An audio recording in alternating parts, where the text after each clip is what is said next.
Bonjour tout le monde! Quand je vous ai montré mon mini-album avec une structure très très simple, vous avez été quelques-unes à me poser la question sur comment est-ce que j'ai réalisé le titre automne. Vous voyez ce mot blanc avec un contour d'une autre couleur. Je l'ai réalisé avec une machine de découpe qui s'appelle donc une Silhouette Cameo. Et pour les personnes qui possèdent ce genre de machine ou qui vont l'avoir pour Noël parce qu'elles ont été sages et que le Papa Noël va leur offrir, on m'a demandé donc de faire des tutoriels. Donc là, en l'occurrence, le tutoriel pour la fonction contour que je vais simplifier à l'extrême au niveau débutant ici et que je veux pas faire des vidéos trop compliquées là-dessus. Ça va s'adresser aux grands débutants, et aux personnes qui sont pas très à l'aise avec tout ça. J'ai fait 2 petits exemples pour vous montrer qu'on va réaliser justement aujourd'hui dans cette vidéo. Donc restez bien avec moi, vous allez voir et c'est vraiment très, très simple. Pour commencer, je vous conseille d'aller sur le site dafonte.com.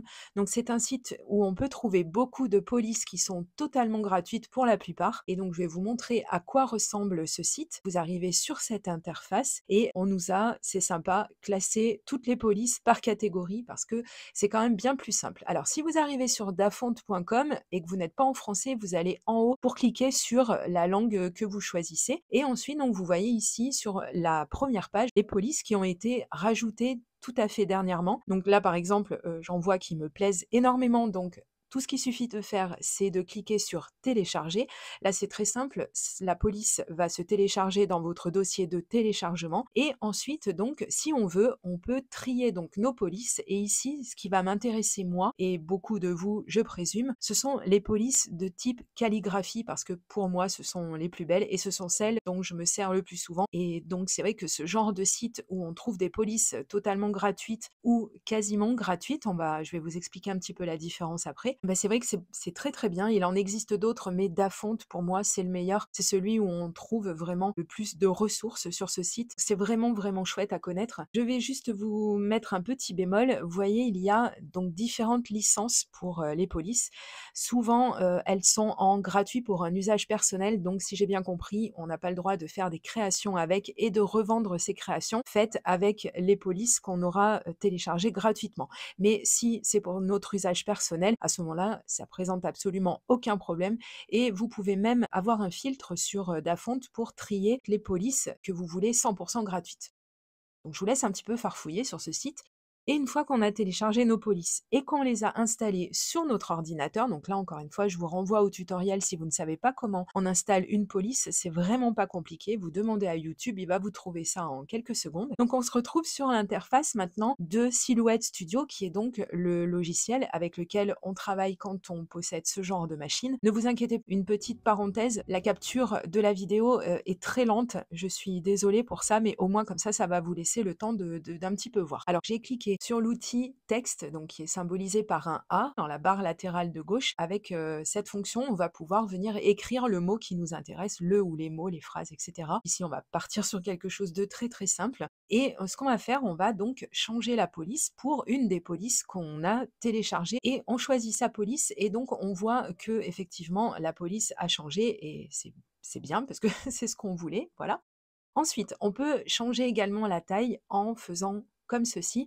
Donc, c'est une des façons de changer la taille. Je vous conseille pour l'instant d'utiliser cette fonction comme ceci, plutôt que d'étirer en fait votre texte parce qu'après ça va le transformer en un élément, en un vecteur et on va plus pouvoir faire de modifications. Ensuite, on va cliquer droit dessus, ça va nous ouvrir un menu déroulant et là on va aller sur dégrouper.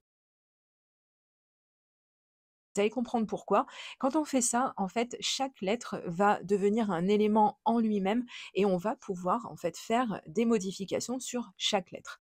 On n'est pas obligé de faire ça, mais c'est vrai que de temps en temps, certaines polices qui sont très très belles comme ça ont besoin en fait de quelques ajustements et puis même ça nous permet aussi de faire quelque chose de très très très personnalisé en bougeant un petit peu les lettres. Alors on a plusieurs façons de faire. On peut seulement les bouger donc avec notre souris, puisque chaque lettre est indépendante des autres. On peut changer donc la position de celle-ci avec la souris, comme je vous l'ai dit, ou sinon on clique sur une lettre et pour avoir un petit peu plus de précision, on va utiliser les touches haut, bas, droite et gauche de notre clavier. Comme ça, on va vraiment, vraiment être hyper précis.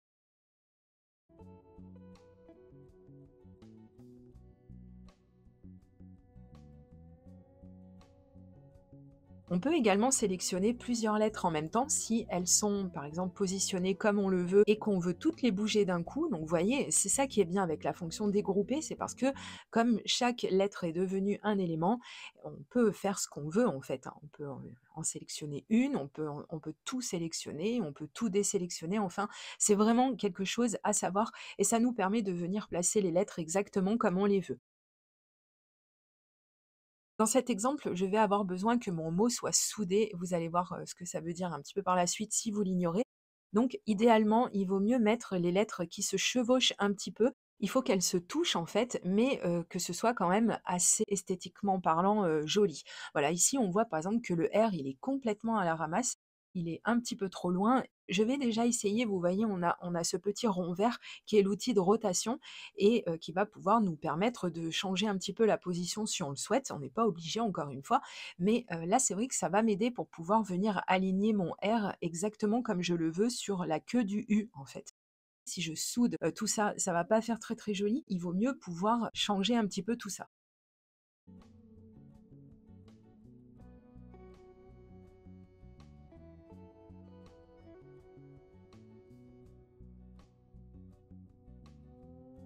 Ensuite, donc il y a la fonction éditer les points aussi. Alors ça, c'est un petit peu plus galère à utiliser, mais c'est quand même quelque chose qu'il faut connaître. Vous cliquez 2 fois en fait sur votre élément, sur la lettre, et vous voyez des points comme ça qui apparaissent. Et avec ces points, on peut jouer pour venir ramener en fait la lettre comme on aimerait qu'elle soit.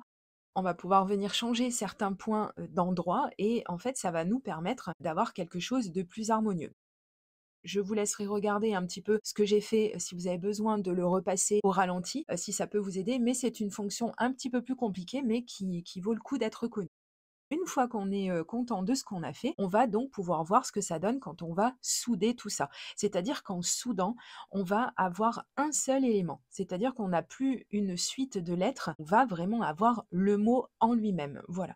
Alors là, j'ai soudé et je me suis rendu compte en ayant soudé qu'effectivement, j'ai toujours ce problème avec cette partie du R.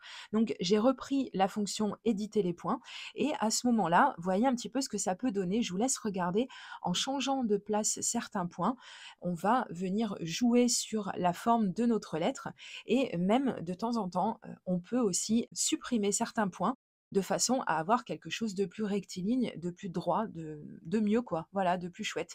Donc là, eh bien, il n'y a pas de règle. Ce qu'il faut, c'est prendre un petit peu l'outil en main. Donc c'est pour ça que je vous invite encore une fois à utiliser, à pratiquer le logiciel parce que vous allez découvrir plein de choses, plein de tutoriels sympas sur internet.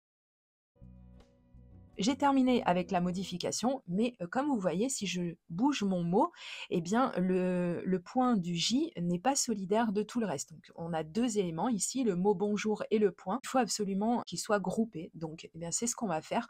On sélectionne tout et on va sur la fonction grouper. Et là, quand on bouge notre élément, eh bien on n'en a plus qu'un. On n'a plus le point qui se balade tout seul. Donc on a un seul élément et c'est exactement ce qui nous.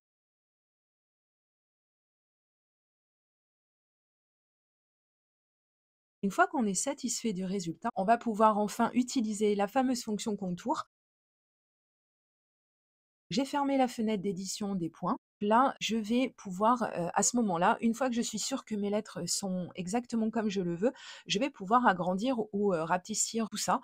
Il faut savoir que quand vous faites ça, votre mot après, vous ne pourrez plus venir changer la police, vous ne pourrez plus faire certaines choses, parce que ce sera devenu un vecteur et en fait, avec un vecteur, on va pouvoir changer la taille et cetera, mais vous ne pourrez plus interagir sur la police en elle-même. Il faut le savoir, vous pouvez changer la taille et cetera, mais vous ne pourrez plus changer, faire les changements qu'on a fait juste avant. Donc c'est important en fait, avant de faire tout ça, d'être sûr de ce que vous avez fait.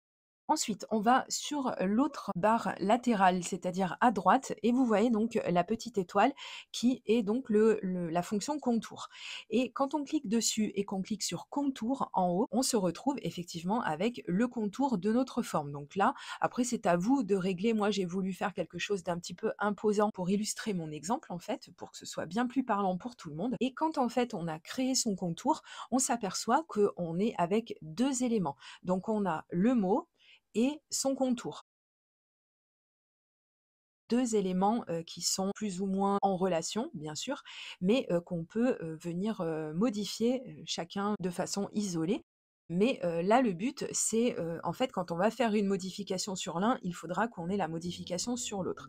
Alors déjà, pour commencer, je vais faire afficher le quadrillage, vous allez comprendre pourquoi. Et je vais vous montrer, en fait, si par exemple, à cette étape-là, vous vous dites: «Oh là, mon mot, il est beaucoup trop gros», parce que là, en fait, ce qu'on voit sur le fond, c'est le tapis, de découpe de notre machine. Si on se dit: «Ouais, c'est un petit peu trop gros, c'est pas exactement ce que je voulais», si on veut modifier la taille, par exemple, il faut bien sélectionner les 2 éléments. Ça, c'est important et après, on va pouvoir venir, réduire ou agrandir, faire exactement ce qu'on veut, ça, c'est pas le problème. Mais il faut bien sélectionner les 2 parce que sinon, vous allez rétrécir, par exemple, le mot ou rétrécir le contour et en fait, après, on pourra plus les superposer.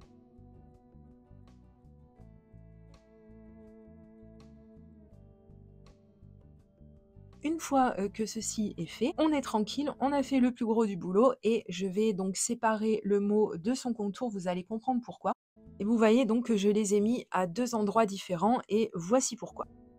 On se retrouve sur mon bureau et je vais prendre donc, ma silhouette que j'ai mise en route et le tapis de découpe. Alors, pourquoi j'ai mis mes mots comme ceci? Donc c'est pour illustrer mon exemple.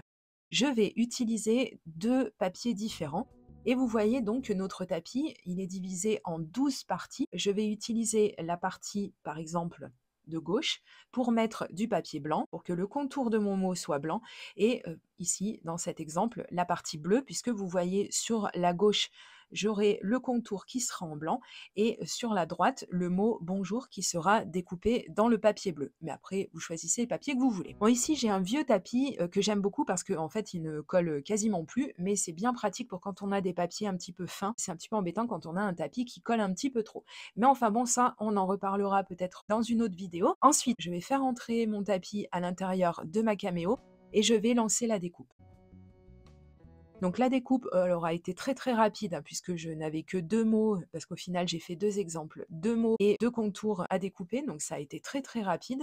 J'avais fait ma petite découpe d'essai parce que moi je fais toujours des découpes d'essai pour être sûre que mes réglages, sont bons. Sinon, bah, après on va lancer des grandes découpes pour rien du tout parce que notre papier, ça ira pas du tout et ça c'est pareil si vous, avez déjà vu des vidéos de ma chaîne qui concernent la silhouette, je vous ai déjà parlé de l'importance et tout le monde le dit, de la découpe d'essai. Alors comme vous voyez, tout s'est bien passé au niveau de la découpe, mon papier s'enlève tout seul et ensuite je vais prendre la petite raclette, mon petit outil silhouette pour venir détacher mon mot. Comme ça se fait vraiment bien, on tire pas dessus, ça évite de trop d'efforts.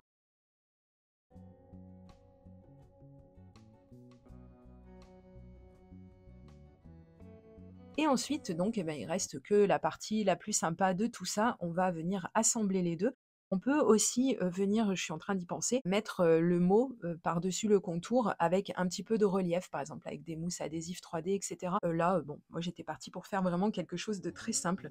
Alors j'ai pris mon Quickie Glue parce qu'il y a quand même des petits endroits, hein, le mot il est quand même un petit peu gros, mais on a quand même des petits endroits où il faut mettre de la colle. Donc là, c'est vrai que le Quickie Glue, mon stylo colle, il est vraiment, vraiment, fait pour ça et donc là, encore une astuce que je vous ai donnée il y a peu de temps en vidéo. En attendant, que vous colliez d'autres éléments, pour, permettre à la colle d'adhérer correctement, eh bien, vous pouvez poser par-dessus un bloc acrylique et puis comme ça vous libère les mains. C'est toujours bon à savoir.